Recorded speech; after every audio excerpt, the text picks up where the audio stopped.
তিন দফা দাবি আদায়ে দিনভর আন্দোলনের পর রাতেও রাজপথ থেকে সরেননি জগন্নাথ বিশ্ববিদ্যালয়ের শিক্ষার্থীরা। প্রধান উপদেষ্টার বাসভবন যমুনার পাশের রাস্তা কাকরাইল মোড়ে অবস্থান কর্মসূচি পালন করছেন তারা।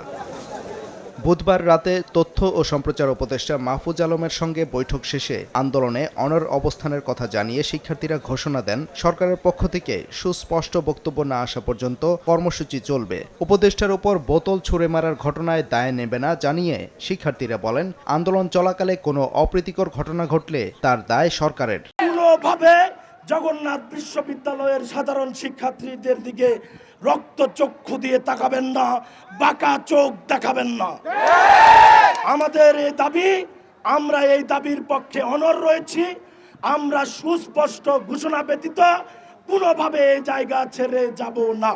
তবে বোতল নিক্ষেপের ঘটনায় দুঃখ প্রকাশ করেছেন শিক্ষকরা। সমস্যা সমাধানে সরকার আন্তরিক হবে বলে প্রত্যাশা তাদের। আমাদের অবস্থান কর্মসূচি আমাদের এখনো চলছে এবং এটা চলবে যতক্ষণ না আমরা আমাদের দাবি মানার সুস্পষ্ট কোনো রূপরেখা না পাবো, ততক্ষণ আমাদের এই অবস্থান কর্মসূচি এখানে চলবেই। আমাদের দাবি তিনটা, ঠিক আছে, কিন্তু আমাদের সবার মতামত একটাই, আমরা দাবি আদায় করব, দেন এখান থেকে হচ্ছে যে আমরা এখান থেকে সরে যাব। প্রশাসন অন্যায় অবিচারভাবে আমাদের উপর যতই হামলা করুক, আমরা আমাদের দাবি আদায় করে এখান থেকে সরব।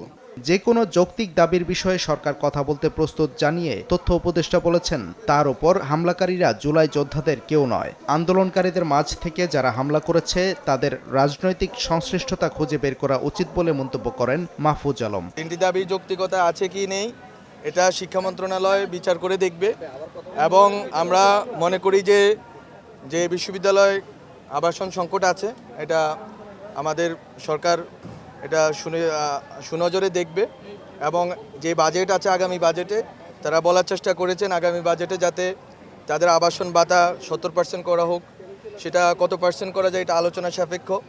এদিকে তথ্য উপদেষ্টা মাহফুজ আলমকে লক্ষ্য করে বোতল নিক্ষেপের ঘটনায় ক্ষুব্ধ প্রতিক্রিয়া জানিয়েছেন এনসিপি নেতারা। এনসিপির সদস্য সচিব আক্তার হোসেন, উত্তরাঞ্চলের মুখ্য সংগঠক সার্জিস আলম, দক্ষিণাঞ্চলের মুখ্য সংগঠক হাসনাত আবদুল্লাহ ও জ্যেষ্ঠ যুগ্ম মুখ্য সমন্বয়ক আব্দুল হান্নান মাসুদ তাদের ফেসবুক পেজে মাহফুজ আলমের উপর শারীরিক লাঞ্ছনার নিন্দা জানিয়ে এটাকে বর্বরতা বলে আখ্যায়িত করেছেন।